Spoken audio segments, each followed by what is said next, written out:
Bon, Emmanuel, il fait pas bon être un Chinois jeune et fan de vidéos en ce moment. Ah oui, absolument, c'est très compliqué pour les jeunes Chinois fans de jeux vidéo puisque Tencent vient d'imposer, Tencent c'est le géant chinois des jeux vidéo, vient d'imposer une nouvelle restriction sur le jeu le plus populaire du pays, ça s'appelle Honor of Kings, pratiqué chaque jour par 100 millions de personnes. Les moins de 18 ans ne peuvent plus désormais y jouer que 2 heures par jour en période de vacances, 1 heure par jour seulement en période scolaire. Au-delà, le jeu se verrouille et Tencent ne va pas s'arrêter là, puisque cette nouvelle règle sera bientôt étendue à l'ensemble de son catalogue de jeux, sachant que la réglementation déjà empêchait de jouer les jeunes de 22h à 8h du matin. Alors, je connais pas tous les rouages du business, mais l'intérêt d'un fabricant de jeux vidéo, c'est que les gens jouent à ces jeux. Ben oui, en principe, c'est comme ça qu'ils gagnent de l'argent. Le problème, c'est que Tencent n'a d'autre choix que d'obéir aux injonctions du gouvernement chinois qui, depuis 2 ans, est parti en guerre contre les jeux vidéo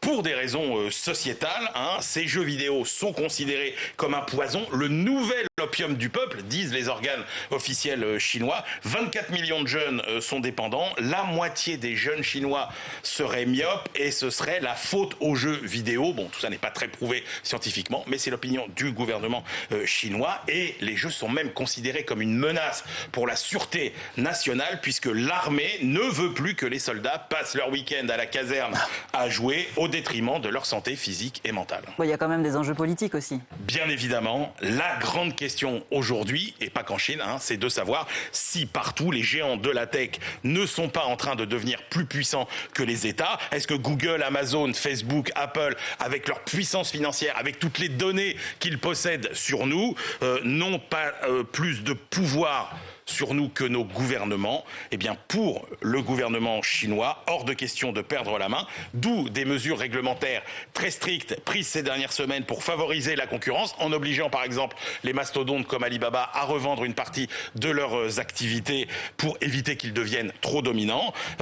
Et puis ces géants aussi, du coup, ces mesures, ça les affaiblit financièrement. Il faut rappeler que toutes ces boîtes ont perdu 20 à 30% en bourse depuis le début de l'année. Ça fait fuir les investisseurs étrangers. Donc sur ce point du bras de fer entre les États et les GAFA, il faut bien reconnaître, enfin les GAFA aux États-Unis et les BATX en Chine, eh bien il faut reconnaître que le gouvernement chinois a une longueur d'avance sur les autres gouvernements, notamment celui de Joe Biden aux États-Unis, qui est bien décidé à s'attaquer par exemple à Google, avec peut-être l'idée de le démanteler, mais là il faut reconnaître que les Chinois là-dessus ont une longueur d'avance.